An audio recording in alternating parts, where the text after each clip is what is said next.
န်ရမ်းမြို့ထဲမှာတိန့်တစ်ထောင်ကျော်ဝင်းကျင်သုံးပြီးတော့အိမ်တန့်လဲဖြစ်ရမယ်ခြံဝင်းလဲကျယ်ရမယ် location လဲလိုက်ရမယ်ဆိုရင်တော့ဒီရဲ့ရက်ကွက်ကို1ကောင်းထဲမှာရှိပါတယ်ပြီးရင်သူကလက်ဖက်ခြံနဲ့လေးနီးပါတယ်ရှင်မိုးရာသီမှာ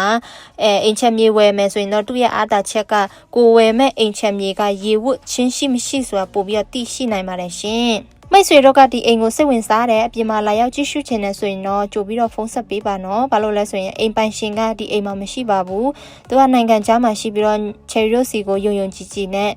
အပ်ထားတဲ့အိမ်လေးဖြစ်ပါတယ်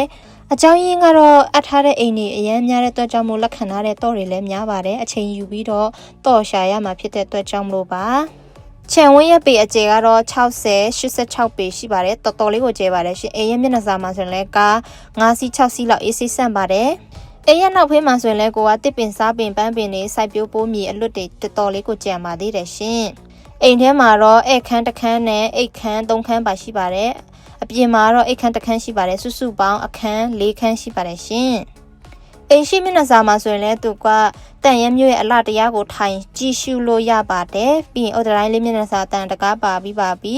ဒီအိမ်ရဲ့အားနဲ့ချက်ကိုကြည့်မယ်ဆိုရင်တော့ရေမရှိသေးပါဘူးအဝေစီတွင်းတူးရပါမယ်ရှင်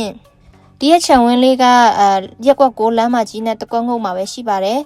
3650ကညှိနှိုင်းစေးပါနော်တကယ်လို့မိတ်ဆွေတို့စိတ်ဝင်စားတဲ့အပြင်မှာလာရောက်ကြည့်ရှုချင်တယ်ဆိုရင်တော့ Cherry တင်ထားတဲ့ဖုန်းနံပါတ်ကိုဆက်သွယ်မေးမြန်းစုံစမ်းနိုင်ပါတယ်ရှင်